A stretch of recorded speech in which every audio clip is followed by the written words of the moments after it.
तो कुछ important formulas है इस टोटल प्रोडक्ट जो प्रोडक्ट हमने इस्तेमाल किया है। तो इसमें जो फार्मूले है, अगर आपने mathematically you have to prove this in economics, so you should know basic formula how this formula is derived in economics. So I am here to justify that how they are deriving this formula. देखो, सबसे पहले average product. Average का आपने खुद देखा होगा कि जब हम एवरेज पढ़ते हैं इन मैथमेटिक्स, एवरेज में क्या होता है, किसी ने यहाँ पर क्या है, मतलब एवरेज वही है जो मैथमेटिकल हम पढ़ते हैं। मतलब कोई चीज़ बन रही है, उसमें कितने लेबर इस्तेमाल हुए हैं। अगर हमको एवरेज निकालना है तो हम क्या करेंगे, टोटल प्रोडक्ट डिवाइड बाय कितने लेबर लगे, है ना। फिर जो निकलेगा हमारे पास, तो उसको हम बोलेंगे ये एवरेज था। यहाँ पर देखो क्या है, total product divide by labour. अब ये देखो, ये तो लेबर 1 है, टोटल प्रोडक्ट कितने हैं, 4, है ना। तो एवरेज प्रोडक्ट अगर निकालना होगा तो टोटल सिंपली पहले वाले को हम करेंगे 4 डिवाइड बाय 1, तो 4 ही आएगा, है कि नहीं। हमने ये फार्मूला याद रखना है, total product divide by L. L होता है लेबर किसके। अब यहाँ पर टोटल प्रोडक्ट 10 है, टोटल प्रोडक्ट यहाँ पर 10 है। ये आपने इस तरह याद रखना है। देखो कैसे, फॉर एग्जांपल 4 एवरेज प्रोडक्ट है, लेबर 1 है, 2 आ गया तो 10 हो गया, ठीक। अब हमने देखना है इसने कितना प्रोड्यूस किया, इसने कितना प्रोड्यूस किया, ठीक। अगर हमने 2 बंदों का देखना है तो फिर हम, क्योंकि 10 जो है टोटल प्रोडक्ट है ना, टोटल प्रोडक्ट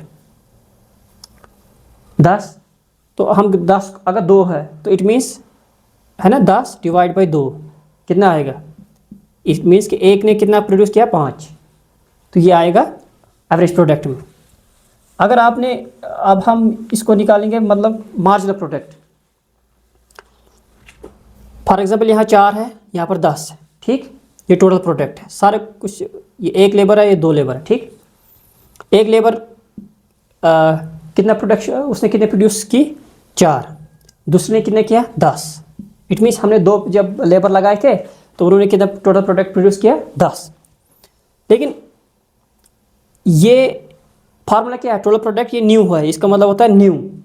देखो न्यू कितना है, 10, ठीक, माइनस टोटल प्रोडक्ट, ये n-1 है प्रीवियस, इसका मतलब होता है प्रीवियस। तो प्रीवियस कितना गया, 4, इट मीन्स 6। तो हम मार्जिनल प्रोडक्ट कितना आ गया, 6। मार्जिनल प्रोडक्ट 6 आ गया।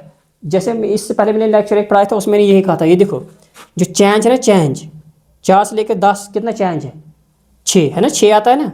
तो इसी को हम भी बोलेंगे मार्जिनल प्रोडक्ट। देखो इस फार्मूले से निकाला हमने। अगर हमने अब इस फार्मूले से या इस फार्मूले से निकालना होगा, ये वही है, चेंज इन टोटल प्रोडक्ट कितना आया, 4 से लेकर 10 कितना चेंज आएगा, 6 divide by change in L. Labour में कितने चेंज आए, चेंज इन 1 to 2 कितना आ गया, 1, तो 6/1 कितना आएगा, 6। तो ये है फार्मूला कितना, मार्जिनल प्रोडक्ट का। अब हम पढ़ेंगे टोटल प्रोडक्ट का formula. Total product formula, total product देखो सिंपली बात है, summation of marginal product. Total product हम उसको फार्मूला निकाल सकते हैं जब हम मार्जिनल प्रोडक्ट, हम देखेंगे कि टोटल प्रोडक्ट में कितनी टोटल चेंज आ गई। जो चेंज होती है ना, तो वही तो मार्जिनल प्रोडक्ट पढ़ा था हमने। इट मीन्स जब सब टोटल जो मार्जिनल प्रोडक्ट है उसको हम प्लस करेंगे सब को, तो उसमें हमें क्या निकलेगा, यहाँ से मार्जिनल टोटल प्रोडक्ट निकलेगा। ये देखो यहाँ तक टोटल प्रोडक्ट है, लेकिन ये देखो ये चेंज है, कितनी चेंज है गई, 4, 6, 8, 6, 4 एंड तक -2 यहाँ तक हो गया, ठीक। हमने ये जो इसको जो हम, ये है समेशन ऑफ मार्जिनल प्रोडक्ट, इसको हमने करना है। तो इसको हम क्या बोलेंगे, ये वही हुआ ना। देखो 4 से लेकर 10 6 है, 6 से ये 8 है, 8 से लेकर ये जितनी चेंज आएगी टोटल प्रोडक्ट में, इसको हम बोलेंगे समेशन ऑफ मार्जिनल प्रोडक्ट, ठीक। ये है, या हम इस तरह कर सकते हैं, total product is equal to average product into labour. देखो एवरेज प्रोडक्ट जब हमने निकाला था, एवरेज प्रोडक्ट कितना है यहाँ पर, फॉर एग्जांपल यहाँ पर एवरेज प्रोडक्ट 4 है, ठीक।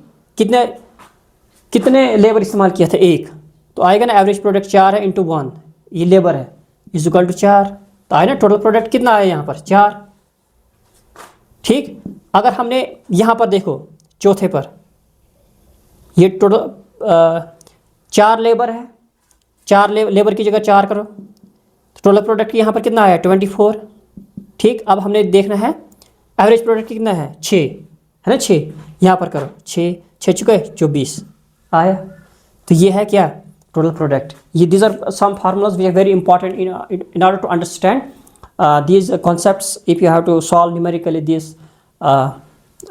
important concepts in economics, so you should know this is very extremely important for economics student. You know these formulas, and it will help you to understand economics very well. So thanks so much.